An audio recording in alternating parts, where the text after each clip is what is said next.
ನನ್ನ ಪ್ರೀತಿಯ ಎಲ್ಲ ವೀಕ್ಷಕರಿಗೂ ನಮಸ್ಕಾರ. ಒಂದು ಮನೆಯಲ್ಲಿರುವ 4 ಮಕ್ಕಳಲ್ಲಿ ಎಲ್ಲರೂ ಸೇರಿ ಯಾವಾಗಲೂ ಒಂದು ಮಗುವನ್ನೇ ತಮಾಷೆ ಮಾಡುತ್ತಾ ಚುಡಾಯಿಸುತ್ತಾ ತಪ್ಪಿಲ್ಲದಿದ್ದರೂ ಅದನ್ನೇ ಗುರಿಯಾಗಿಸಿಕೊಂಡರೆ ಮೊದಲಿಗೆ ಆ ಮಗು ನಗಬಹುದು, 2ನೇ ಬಾರಿ ಕೂಡ ಸುಮ್ಮನಿರಬಹುದು. ಆದರೆ ಅದೇ ವಿಷಯ ಪದೇ ಪದೇ ನಡೆದರೆ ಒಂದು ಹಂತದಲ್ಲಿ ಅದರ ಕಣ್ಣಲ್ಲಿ ನೀರು ಬರುತ್ತದೆ. ಆಗ ಅದು ಕಣ್ಣೀರು ಹಾಕಿದ್ದು ದುರ್ಬಲತೆಯಿಂದಲ್ಲ, ಮನಸ್ಸಿಗೆ ನೋವಾದ್ದರಿಂದ. ಇದೇ ರೀತಿಯ ಒಂದು ದೃಶ್ಯ ಈ ವಾರದ ಕ್ವಾಟ್ಲೆ ಕಿಚನ್ ಪ್ರೋಮೋದಲ್ಲಿ ಕಾಣಿಸಿತು. ಯಾವಾಗಲೂ ನಗುತ್ತಾ ಎಲ್ಲರನ್ನೂ ನಗಿಸುತ್ತಾ ಇರುವ ರಕ್ಷಿತಾ ಅವರ ಕಣ್ಣಲ್ಲಿ ಈ ಬಾರಿ ಕಣ್ಣೀರು ಕಾಣಿಸಿಕೊಂಡಿದೆ. ಆ ಕಣ್ಣೀರಿನ ಹಿಂದೆ ನಿಜವಾಗಿಯೂ ಏನಾಯಿತು? ಅದು ಕೇವಲ ಆಟದ ಭಾಗವೇ ಅಥವಾ ಅವರ ಮನಸ್ಸಿಗೆ ನಿಜವಾಗಿಯೂ ನೋವಾಗಿತ್ತ? ಈ ವಿಡಿಯೋದಲ್ಲಿ ಸಂಪೂರ್ಣವಾಗಿ ತಿಳಿದುಕೊಳ್ಳೋಣ. ಸ್ನೇಹಿತರೆ, ಒಂದು ಮರದ ಮೇಲೆ 100 ಹಣ್ಣುಗಳಿರಬಹುದು, ಆದರೆ ಎಲ್ಲ ಪಕ್ಷಿಗಳು ಒಂದೇ ಹಣ್ಣನ್ನು ಪದೇ ಪದೇ ಕಚ್ಚಲು ಶುರು ಮಾಡಿದರೆ ಕೊನೆಗೆ ಅದು ನೆಲಕ್ಕೆ ಬೀಳುತ್ತದೆ. ಅದು ದುರ್ಬಲವಾದುದರಿಂದ ಅಲ್ಲ, ಅದರ ಮೇಲೆ ಎಲ್ಲರ ಒತ್ತಡ ಬಿದ್ದರಿಂದ. ಇದೇ ರೀತಿ ಈ ವಾರದ ಕ್ವಾಟ್ಲೆ ಕಿಚನ್ ಕಾರ್ಯಕ್ರಮದಲ್ಲೂ ನಡೆದಿದೆ. ಒಂದು ರಿಯಾಲಿಟಿ ಶೋ ಅಂದರೆ ಕೇವಲ ಮನರಂಜನೆ ಮಾತ್ರ ಅಲ್ಲ, ಅದರೊಳಗೆ ನಗು ಇರುತ್ತದೆ, ಕಣ್ಣೀರು ಇರುತ್ತದೆ, ಗೆಲುವು ಇರುತ್ತದೆ, ಸೋಲು ಇರುತ್ತದೆ, ಕೆಲವೊಮ್ಮೆ ಮನಸ್ಸನ್ನೇ ಮುಟ್ಟುವಂತಹ ಕ್ಷಣಗಳು ಇರುತ್ತವೆ. ಈ ವಾರ ಕ್ವಾಟ್ಲೆ ಕಿಚನ್ ಬಿಡುಗಡೆಯಾದ ಪ್ರೋಮೋ ನೋಡಿದ ಬಳಿಕ ಅನೇಕ ವೀಕ್ಷಕರ ಮನಸ್ಸಲ್ಲಿ ಒಂದೇ ಪ್ರಶ್ನೆ ಮೂಡಿದೆ. ಯಾವಾಗಲೂ ನಗುತ್ತಾ ಎಲ್ಲರನ್ನೂ ನಗಿಸುತ್ತಾ ಇರುವ ರಕ್ಷಿತಾ ಇಂದು ಯಾಕೆ ಹೀಗೆ ಕಣ್ಣೀರು ಹಾಕಿದರು? ಇದೇ ಪ್ರಶ್ನೆಗೆ ಉತ್ತರ ಹುಡುಕುವ ಪ್ರಯತ್ನವನ್ನು ನಾವು ಇವತ್ತು ನೋಡೋಣ.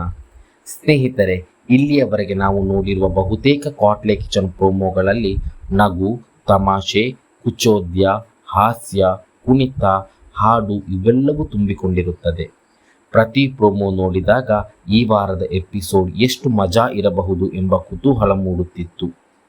ಆದರೆ ಈ ವಾರ ಬಿಡುಗಡೆಯಾದ ಪ್ರೋಮೋ ಮಾತ್ರ ಸಂಪೂರ್ಣ ವಿಭಿನ್ನವಾಗಿತ್ತು. ಅದರಲ್ಲಿ ಹಾಸ್ಯಕ್ಕಿಂತ ಹೆಚ್ಚು ಗಮನ ಸೆಳೆದದ್ದು ರಕ್ಷಿತಾ ಅವರ ಮುಖದಲ್ಲಿದ್ದ ಬೇಸರ, ಅವರ ಕಣ್ಣಲ್ಲಿದ್ದ ನೋವು ಮತ್ತು ಕೊನೆಯಲ್ಲಿ ಸುರಿಸಿದ ಕಣ್ಣೀರು. ಅದನ್ನು ನೋಡಿದ ಕ್ಷಣಕ್ಕೆ ಅನೇಕ ಅಭಿಮಾನಿಗಳ ಮನಸ್ಸು ಭಾರವಾಯಿತು. ಆರಂಭದಲ್ಲಿ ಎಲ್ಲರೂ ರಕ್ಷಿತಾ ಅವರ ಬಳಿ ಬಂದು ಕ್ವಾಟ್ಲೆ ಮಾಡುತ್ತಾ ಅದು ಸಾಮಾನ್ಯ ಆಟದ ಭಾಗವೇ ಅನ್ನಿಸಿತು. ರಕ್ಷಿತಾ ಕೂಡ ಮೊದಲಿಗೆ ಎಲ್ಲವನ್ನು ನಗುತ್ತಾ ಸ್ಪೋರ್ಟಿವಾಗಿ ಸ್ವೀಕರಿಸಿದರು. ಅವರ ಮುಖದಲ್ಲಿ ಕೋಪ ಇರಲಿಲ್ಲ. ಸರಿ, ಆಟ ಅಂದರೆ ಹೀಗಿರುತ್ತೆ ಎನ್ನುವ ಮನಸ್ಥಿತಿಯಲ್ಲೇ ಅವರು ಎಲ್ಲರೊಂದಿಗೂ ಹೊಂದಿಕೊಂಡು ಹೋಗುತ್ತಿದ್ದರು. ಅದನ್ನು ನೋಡಿದ ವೀಕ್ಷಕರಿಗೂ ಇದು ಕೂಡ ಒಂದು ಫನ್ ಸೆಗ್ಮೆಂಟ್ ಎನ್ನುವ ಭಾವನೆ ಮೂಡಿತ್ತು. ಆದರೆ ಒಂದು ಹಂತದ ನಂತರ ಪರಿಸ್ಥಿತಿ ಬದಲಾಗುವಂತೆ ಕಾಣಿಸಿತು. ತಮಾಷೆಯಾಗಿ ಆರಂಭವಾದ ಕ್ವಾಟ್ಲೆ ನಿಧಾನವಾಗಿ ಒಬ್ಬರ ಮೇಲೆಯೇ ಹೆಚ್ಚು ಕೇಂದ್ರೀಕೃತವಾಗುವಂತೆ ಕಾಣಿಸಿತು. ಒಂದೇ ವ್ಯಕ್ತಿಯನ್ನು ಮತ್ತೆ ಮತ್ತೆ ಗುರಿಯಾಗಿಸಿದಾಗ ಎಷ್ಟೇ ಬಲವಾದ ಮನಸ್ಸು ಇದ್ದರೂ ಒಂದು ಕ್ಷಣ ಕುಗ್ಗುವುದು ಸಹಜ. ಇದೇ ಕಾರಣದಿಂದ ರಕ್ಷಿತಾ ಅವರ ಮುಖದಲ್ಲಿ ಬೇಸರ ಕಾಣಿಸತೊಡಗಿತು. ನಗು ಮಾಯವಾಯಿತು, ಕಣ್ಣಲ್ಲಿ ನೀರು ತುಂಬಿಕೊಂಡಿತು. ಕೊನೆಗೆ ಅವರು ನಾನು ಕುಕ್ಕಿಂಗ್ ಮಸಾಲಾನ ಎನ್ನುವ ಅರ್ಥದಲ್ಲಿ ಭಾವುಕರಾಗಿ ಹೇಳಿದ ಕ್ಷಣ ಅನೇಕ ವೀಕ್ಷಕರ ಹೃದಯ ಮುಟ್ಟಿತು. ಒಂದು ಚಿಕ್ಕ ಉದಾಹರಣೆ ಹೇಳುವುದಾದರೆ, ಒಂದು ಗುಬ್ಬಿಯ ಸುತ್ತ 10 ಹದ್ದುಗಳು ಸುತ್ತಾಡಿದರೆ ಆ ಗುಬ್ಬಿ ಎಷ್ಟೇ ಧೈರ್ಯವಿದ್ದರೂ ಕೊನೆಗೆ ಹೆದರಿ ಅಲ್ಲಿಂದ ಹಾರಿ ಹೋಗುತ್ತದೆ. ಅದು ದುರ್ಬಲವಾಗಿದೆ ಎನ್ನುವುದಲ್ಲ, ಪರಿಸ್ಥಿತಿ ಅದನ್ನು ಹಾಗೇ ಮಾಡುತ್ತದೆ. ಅದೇ ರೀತಿ ಒಬ್ಬರ ಮೇಲೆಯೇ ಎಲ್ಲರೂ ಸೇರಿ ಪದೇ ಪದೇ ತಮಾಷೆ ಮಾಡಿದರೆ ಹೊರಗೆ ನಗುತ್ತಿದ್ದರೂ ಒಳಗೆ ಮನಸ್ಸಿಗೆ ನೋವಾಗುವುದು ಸಹಜ.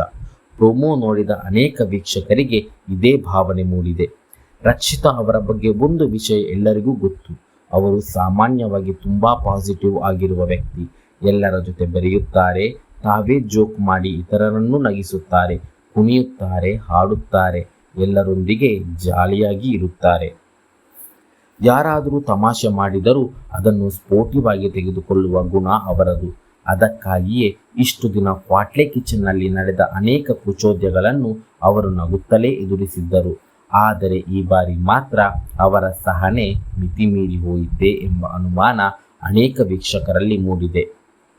ಈ ದೃಶ್ಯ ನೋಡಿದ ಹಲವರಿಗೆ ಬಿಗ್ ಬಾಸ್ ದಿನಗಳು ನೆನಪಾಗಿದೆ. ಅಲ್ಲಿ ಕೂಡ ಕೆಲ ಸಂದರ್ಭದಲ್ಲಿ ರಕ್ಷಿತಾ ಒಬ್ಬರೇ ಟಾರ್ಗೆಟ್ ಆಗಿರುವಂತೆ ಅನೇಕ ಅಭಿಮಾನಿಗಳಿಗೆ ಅನ್ನಿಸಿತ್ತು. ಸಾಕಷ್ಟು ಟೀಕೆ, ಸಾಕಷ್ಟು ಒತ್ತಡದ ನಡುವೆಯೂ ಅವರು ತಮ್ಮ ನಗುವನ್ನು ಕಳೆದುಕೊಳ್ಳದೆ ಮುಂದೆ ಬಂದಿದ್ದರು. ಇಂದು ಕ್ವಾಟ್ಲೆ ಕಿಚನ್ ಪ್ರೋಮೋ ನೋಡಿದ ನಂತರ ಮತ್ತೆ ಅದೇ ರೀತಿಯ ಪರಿಸ್ಥಿತಿ ಎದುರಾಯಿತೆ ಎಂಬುದು ಹಲವರು ಪ್ರಶ್ನಿಸುತ್ತಾರೆ. ಇದು ನಿಜವೇ ಅಲ್ಲವೇ ಎಂಬುದು ಸಂಪೂರ್ಣ ಎಪಿಸೋಡ್ ನೋಡಿದ ನಂತರವೇ ಗೊತ್ತಾಗುತ್ತದೆ. ಇನ್ನೊಂದು ವಿಚಾರವು ವೀಕ್ಷಕರ ನಡುವೆ ಹೆಚ್ಚು ಕೇಳಿ ಬರುತ್ತದೆ. ಕೆಲವರು ರಕ್ಷಿತಾ ಅವರಿಗೆ ಜನಪ್ರಿಯತೆ ಹೆಚ್ಚು ಇರುವುದರಿಂದ ಅವರ ಭಾವನಾತ್ಮಕ ಕ್ಷಣಗಳನ್ನು ಹೆಚ್ಚು ತೋರಿಸಿ ಕಾರ್ಯಕ್ರಮದ TRP ಹೆಚ್ಚಿಸುವ ಪ್ರಯತ್ನ ನಡೆಯುತ್ತಿದೆ ಎಂಬ ಅನುಮಾನ ವ್ಯಕ್ತಪಡಿಸುತ್ತಿದ್ದಾರೆ. ಇದು ಕೇವಲ ವೀಕ್ಷಕರ ಅಭಿಪ್ರಾಯ ಮಾತ್ರ.